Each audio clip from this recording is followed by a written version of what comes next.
انسانوں کا معاملہ ہے. ایک ہی استاد سے ایک ہی کلاس روم میں 2 طالب علم پڑھتے ہیں، پورا سال پڑھتے ہیں، کتابیں بھی ایک جیسی ہوتی ہیں، استاد بھی ایک ہوتا ہے، اور کمرہ بھی اور سکول بھی ایک ہوتا ہے. سال بعد جب رزلٹ آتا ہے، اسی کلاس میں سے ایک بچہ پہلی پوزیشن لے جاتا ہے اور ایک بچہ فیل ہو جاتا ہے. اسی طریقے سے اللہ والوں کا معاملہ ہے کہ بعض اللہ والوں کے صحبت اور سنگت میں جب آئے، ان کی مائیت میں، ان کے قدموں میں آئے، تو تاریخ میں جھانکیں تو بعض ہستیاں ایسی ہیں کہ جو گئے اور اپنا دامن اتنا بھر لیا اللہ والوں کے فیض سے کہ پھر وہ فیض بانٹنے لگ گئے اور کئی سال رہے لیکن کچھ حاصل نہ کر سکے. یہ آپ کے پاس ہیں، یہ کوٹدو میں حضرت عبدالعزیز پرہاروی رحمت اللہ علیہ. حضرت عبدالعزیز پرہاروی رحمت اللہ علیہ ان پڑھ تھے، بالکل حروف تہجی بھی نہیں، الف با بھی نہیں جانتے تھے. جس دن شادی ہوئی، شادی ایسی خاتون سے ہو گئی جو ولیہ تھی اور صاحب علم تھی، معرفت تھی. جب کمرے میں داخل ہوئے تو دیکھا کہ وہ مائی صاحبہ مصلی پہ بیٹھی ہیں. حضرت عبدالعزیز پرہاروی رحمت اللہ علیہ کو شرم آ گئی اور اتنا کہہ کے واپس چلے گئے، جس دن عبدالعزیز آپ کے قابل ہوگا اس دن اس کمرے میں قدم رکھے گا. اور حضرت عبدالعزیز پرہاروی رحمت اللہ علیہ کوٹدو چھوڑ کے حضرت جمال اللہ ملتانی رحمت اللہ علیہ کی بارگاہ میں ملتان میں حاضر ہو گئے. 7 دن ہوئے تھے. ابھی کتنے دن؟ 7 دن ہوئے تھے. حضرت جمال اللہ ملتانی رحمت اللہ علیہ، ان کا بڑی مشہور کرامت ہے، ملتان شریف میں یہ تراویاں پڑھا رہے تھے. جو لوگ قرآن پڑھے ہوئے تھے ان کو ایک طرف کر دیا، جو قرآن نہیں پڑھے ہوئے تھے، ناظرہ بھی نہیں پڑھے ہوئے تھے، ان کو ایک طرف کر دیا. جب 2 رکعت نماز پڑھائی، سلام پھیرا تو اس طرف والے حافظ قرآن ہو گئے اور اس طرف والے قرآن جان گئے، قرآن پڑھنا جان گئے. اب ان کی بارگاہ میں حضرت عبدالعزیز پرہاروی گئے تو وہاں پہ ایک پہلے بھی عبدالعزیز پڑھتا تھا. حضرت عبدالعزیز پرہاروی رحمت اللہ علیہ کا نام حضرت جمال اللہ ملتانی نے رکھ دیا عبدالعزیز کوجیا. جب ان کو بلاتے تو کیا کہتے؟ عبدالعزیز کوجیا. وہ شکل و صورت کے اتنے زیادہ خوبصورت نہیں تھے. اور دوسرا جو عبدالعزیز تھا وہ پیاری شکل کا، حسین و جمیل تھا. جب اسے بلاتے تو کہتے عبدالعزیز سونیا، عبدالعزیز سونیا. اب 7 دن ہوئے تھے، ابھی حروف تہجی مکمل نہیں ہوئے تھے حضرت عبدالعزیز پرہاروی رحمت اللہ علیہ کے، کہ جمعرات کا دن تھا. اسی مدرسہ میں حضرت خضر علیہ السلام تشریف لے آئے اور انہوں نے کہا کہ آج حکم ہے عبدالعزیز کو رنگ دینا ہے، عبدالعزیز کو رنگ دینا ہے. حضرت جمال اللہ ملتانی رحمت اللہ علیہ نے آواز دی، عبدالعزیز سونے آ جا. وہ کئی سالوں سے پڑھ رہا تھا، عبدالعزیز سونے آ جا. اس دن وہ غیر حاضر تھا. حضرت عبدالعزیز پرہاروی نے عرض کی، حضور سونا عبدالعزیز تو نہیں ہے، یہ کوجا آپ کا نوکر حاضر ہے، حاضر ہو جائے. آپ نے فرمایا کہ آ جاؤ. حضرت عبدالعزیز پرہاروی 7 دن رہے اور 7 دن کے بعد حضرت خضر علیہ السلام نے جب سینے سے لگایا، ایسے انوار، ایسی تجلیات، ایسی فیوزات اور ایسی برکات عطا فرمائی کہ پھر حضرت عبدالعزیز پرہاروی رحمت اللہ علیہ اتنے بڑے عالم دین بن گئے کہ آپ نے شرح عقائد نصفی نبراس لکھی. شرح نبراس آپ نے لکھی. کوئی عالم دین اس وقت تک عالم دین نہیں بن سکتا جب تک وہ نبراس نہ پڑھے، اور یہ عربی میں لکھی ہوئی کتاب ہے. یہاں کا آپ کا سرائکی بندہ پھر عربی میں لکھی اس نے کتاب، اور کئی کتابیں لکھی. اور آپ کا یہ خاصہ تھا کہ آپ ایک ہی وقت میں دونوں ہاتھوں سے لکھتے تھے. کسی نے سوال کیا کہ حضور یہ دونوں ہاتھوں سے لکھ لیتے ہیں، اس کی کیا وجہ ہے؟ آپ نے فرمایا کہ اللہ والے کی بارگاہ سے اتنا رنگا گیا ہوں، اللہ رب العزت کی قسم، اگر علم کی توہین کا خدشہ نہ ہو تو میں دونوں پاؤں سے بھی بیک وقت لکھنے کی استعداد اور طاقت رکھتا ہوں. اب یہ تو تھی بات 2 اللہ والوں کی، 2 بندوں کی. تو ایک بندے سے جب فیض حاصل کرنے کی طاقت ہر بندے میں برابر نہیں ہوتی. ایک بارش سے ایک ہی وقت بارش جو ہو رہی ہے اس سے ہر زمین کے پاس ایک جیسی طاقت نہیں ہوتی. تو حضرت امام جعفر الصادق فرماتے ہیں علم اللہ اجز خلق ینتعتہ، کہ اللہ تبارک و تعالی یہ جانتا تھا کہ اس کی مخلوقات میں اتنی طاقت اور اتنی استعداد نہیں ہے، اتنی صلاحیت اور پاور نہیں ہے کہ وہ اللہ کے فیوزات، اللہ کا لطف و کرم، اللہ کی عطائیں، اللہ کی نوازشیں، اللہ کا علم، اللہ کی معرفت، اللہ تبارک و تعالیٰ کی نوازشات، یہ سارا کچھ بندہ ڈائریکٹ رب ذوالجلال سے حاصل کر سکے. فعرف عن ذلك لكي يعلموا انهم لا ينالون صف من خدمته. آپ فرماتے ہیں کہ اللہ تبارک و تعالیٰ نے یہ بات بتا دی کہ بندو، اے مخلوقات، تم میں یہ استعداد اور صلاحیت نہیں ہے. صلاحیت کیوں نہیں ہے؟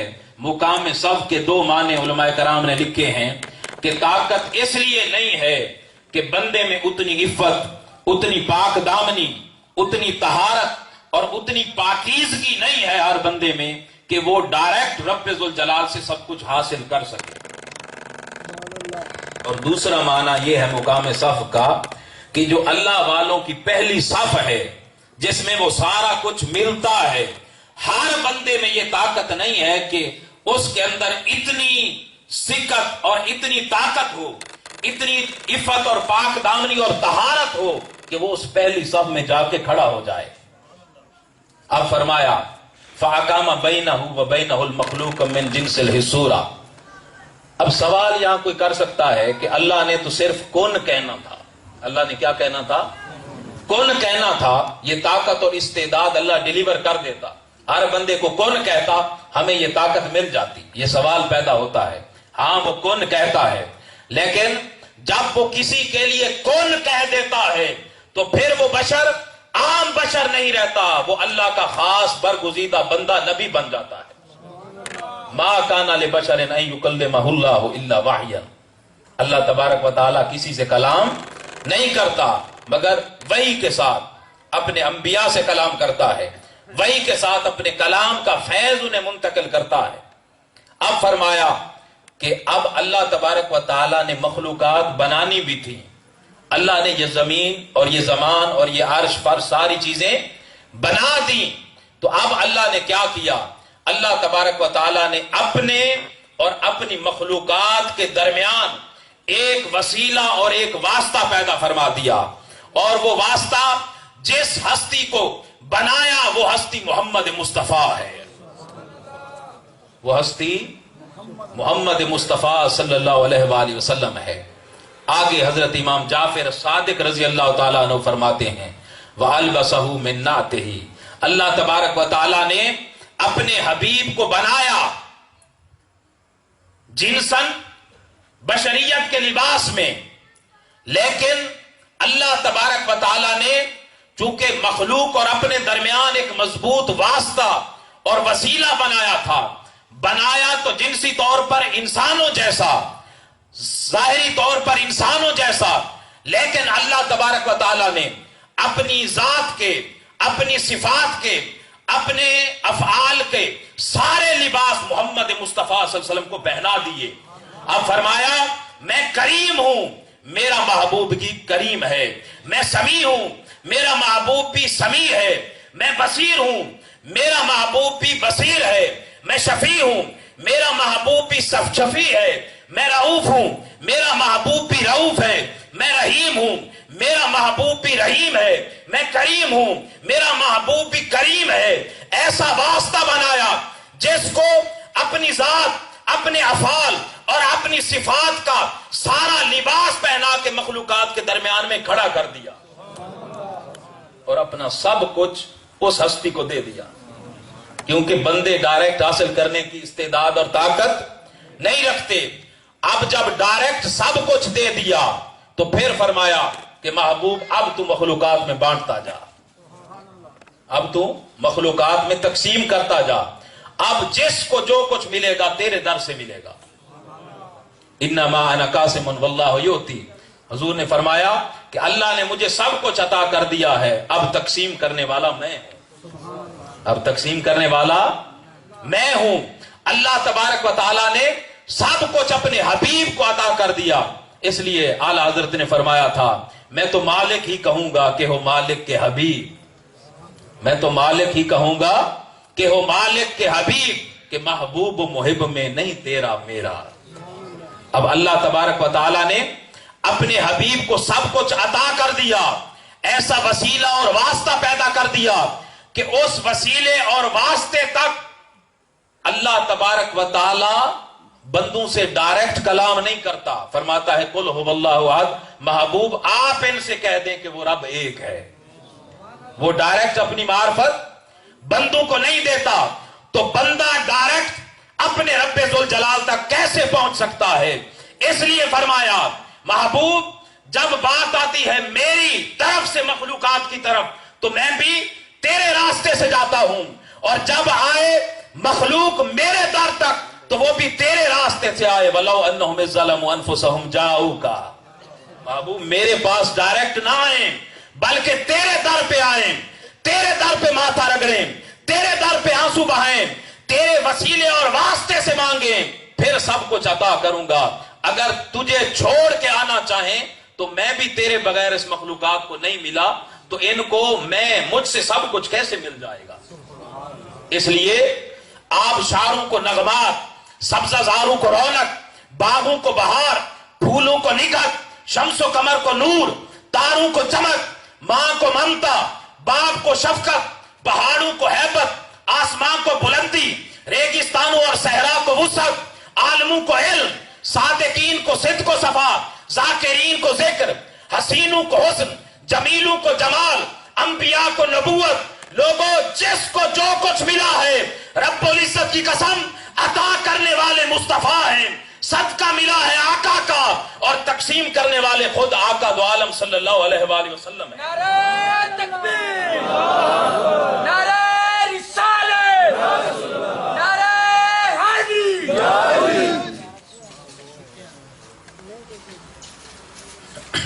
اس لیے اعلی حضرت نے فرمایا تھا آج لے ان کی پناہ آج مدد مانگ ان سے، آج لے ان کی پناہ آج مدد مانگ ان سے، کل نہ مانیں گے قیامت کو اگر مان گیا، کیونکہ دیکھ کے تو پھر سب کو ایمان جاتا ہے، دیکھ کے تو سب کو ایمان جاتا ہے۔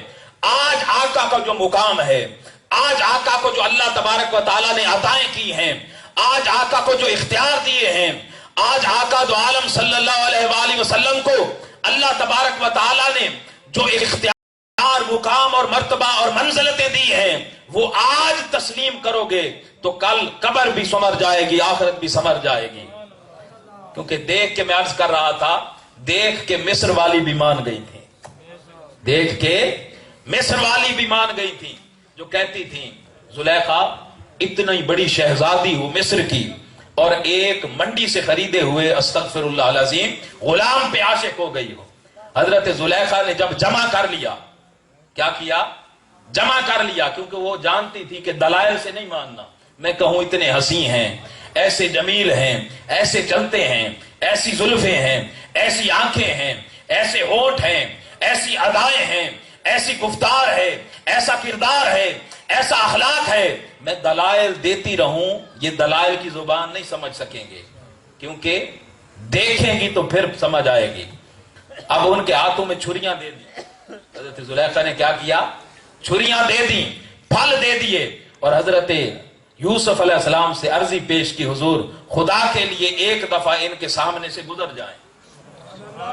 جب حضرت یوسف علیہ السلام ان مصر کے بڑے بڑے خانوادوں کی عورتوں کے سامنے سے گزرے، چہرے سے پردہ ہٹا کے جب سامنے سے گزرے، حضرت یوسف علیہ السلام کے حسن کی تجلیات جب زنانہ نے مصر پہ پڑی تو کیفیت یہ تھی کہ چھریاں چل گئیں، پھل گر گئے، انگلیاں کٹ گئیں، چیخ کے کہتی ہیں حاشا للہ ما ھذا بشرا ان ھذا الا ملک کریم، رب العزت کی قسم یہ کوئی انسان ہے ہی نہیں، یہ تو کوئی پیکر نور ہے، یہ تو کوئی پیکر نور ہے۔ دیکھا نہ تھا تو کہتی تھی منڈی سے خریدا ہوا ایک غلام ہے استغفراللہ العظیم، لیکن جب دیکھا تو قرآن کی زبان ہے، قرآن کہہ رہا ہے کہ انہوں نے کہا کہ یہ عام کوئی انسان تو ہے ہی نہیں۔ اب رب ان کے جملے دہرا رہا ہے کہ یہ عام انسان ہے ہی نہیں، یہ تو کوئی پیکر نور ہے۔ اب اسی لیے میں نے جو اب آپ کے سامنے پہلی آیہ مبارکہ پڑھی تھی، اس تمہیدی گفتگو کے پاس بعد اس پہ آتے ہیں۔ کون سی آیہ کریمہ میں نے پڑھی تھی؟ اہدنا الصراط المستقیم۔ کون سی آیت پڑھیں؟ اہدنا الصراط المستقیم۔ اب حضرت حسن بصری رضی اللہ تعالیٰ عنہ، یہ حضرت مولا علی شیر خدا رضی اللہ تعالیٰ عنہ کے فیض یافتہ ہیں، آپ کے شاگردوں میں سے ہیں، آپ سے احادیث روایت کرنے والے ہیں، اور انہوں نے تربیت پائی حضرت ام سلمہ رضی اللہ تعالیٰ عنہ، ام المؤمنین کے گھر، آقا کے گھر میں تربیت پائی۔ اور حضرت حسن بصری رضی اللہ تعالیٰ عنہ فرماتے ہیں کہ حضرت عبداللہ بن عباس سے پوچھا گیا کہ یہ جو صراط مستقیم اللہ نے کہا ہے، آپ بھائی قرآن کھولتے ہیں، آپ پڑھتے ہیں بسم اللہ الرحمن الرحیم الحمدللہ رب العالمین الرحمن الرحیم مالک یوم الدین، اللہ کی حمد و ثنا کرتے ہیں، اللہ کی تعریف کرتے ہیں، حمد بیان کرتے ہیں۔ اب اللہ کی حمد بیان کرنے کے بعد، اللہ تبارک و تعالیٰ کے تذکرے کرنے کے بعد، آپ پہلی دعا کیا مانگتے ہیں؟ اہدنا الصراط المستقیم۔ اب آپ نماز پڑھتے ہیں 5 ٹائم، 5 وقت جب آپ مصلی پہ کھڑے ہوتے ہیں، سبحانک اللہم و بحمدہ سے شروع کرتے ہیں، الحمد شریف پڑھتے ہیں، آپ ساری اللہ کی حمد پڑھتے ہیں، پہلی دعا کیا مانگتے ہیں؟ اہدنا الصراط المستقیم۔ حضرت حسن بصری رضی اللہ تعالیٰ عنہ فرماتے ہیں کہ حضرت عبداللہ بن عباس سے پوچھا گیا کہ حضور جب بندہ قرآن کھولتا ہے تو پہلی دعا یہ سکھائی گئی ہے اہدنا الصراط المستقیم، اور جب نماز میں کھڑا ہوتا ہے پہلی دعا ہی یہ سکھائی گئی ہے اہدنا الصراط المستقیم۔ عرض کی مس صراط المستقیم، صراط مستقیم ہے کیا؟ صراط مستقیم ہے کیا؟ تو حضرت عبداللہ بن عباس حبر الامہ، امت کے سب سے بڑے مفسر قرآن، آپ نے فرمایا کہ وہ صراط مستقیم جو ہر نماز میں بندہ مانگتا ہے، وہ صراط مستقیم جو جب قرآن بندہ کھولتا ہے تو قرآن کے آغاز میں بندہ مانگتا ہے اپنے رب ذوالجلال سے، ہوا محمد رسول اللہ۔ وہ صراط مستقیم محمد مصطفیٰ کی ذات ہے، یعنی بندہ جب نماز میں کھڑا ہوتا ہے حمد کے بعد پہلی دعا یہ مانگتا ہے کہ رب ذوالجلال ہمیں محمد مصطفیٰ دکھا، ہمیں محمد مصطفیٰ کا چہرہ دکھا، چہرہ والضحیٰ کی زیارت کرا، ہمیں محبوب کی معرفت عطا کر، ہمیں محبوب کا مقام و مرتبہ دکھا، آقا دو عالم صلی اللہ علیہ وسلم کی غلامی عطا کر، ہمیں محبوب کے نقش پا پہ چلا۔ جب قرآن کھولتا ہے تو پہلی دعا یہ رب ذوالجلال نے سکھائی، جب نماز میں کھڑا ہوتا ہے پہلی دعا یہ رب ذوالجلال نے سکھائی۔ اب جب بندہ مرے گا، جب بندہ مرے گا تو قبر میں جائے گا، قبر میں جب جائے گا پہلا سوال ہوگا من ربو کا، ما دینوں کا۔ اب تیسرا سوال جو ہوگا وہ ہوگا ما کنت تقول فی حق ھذا الرجل محمد صلی اللہ علیہ وآلہ وسلم۔ یہ ایک قاعدہ ہے عربی گرامر کا کہ جب مضارع پہ کانا یا یکون داخل ہو جاتا ہے تو ماضی استمراری کا معنی دیتا ہے، اس میں کنٹینیوٹی ہوتی ہے، یعنی لگاتار ایک کام کا ہونا، ماضی استمراری کا معنی دیتا ہے۔ اب بعض احباب اس کا یہ ترجمہ کر دیتے ہیں کہ پوچھا جائے گا کہ اس ہستی کے بارے میں کیا کہتا تھا یا کیا عقیدہ رکھتا ہے اس ہستی کے بارے میں۔ اصل ترجمہ کانا اور یکونو کے اعتبار سے یہ ہے کہ جب سے تو عاقل ہوا تھا، جب سے تو نے ہوش سنبھالا تھا، اور جب سے تو نے شعور کی گتھیاں سلجھائی تھیں، اس دن سے لے کر آج مرنے کے دن تک تو منبروں پر اس محبوب کے بارے میں کیا کہتا تھا، مسجدوں میں اس حبیب کے بارے میں کیا کہتا تھا، تحریروں میں میرے محبوب کے بارے میں کیا کہتا تھا، تقریروں میں کیا بیان کرتا تھا، محفلوں اور مجلسوں میں میرے محبوب کا تذکرہ اور شان کیسے بیان کرتا تھا۔ قیامت کے دن تک جب بندے کو اٹھایا جائے گا اس دن تک مرنے سے لے کر محبوب مکرم صلی اللہ علیہ وسلم کے بارے میں لمحے لمحے کا حساب دے۔ نعرہ تکبیر، نعرہ رسالت، نعرہ حیدری۔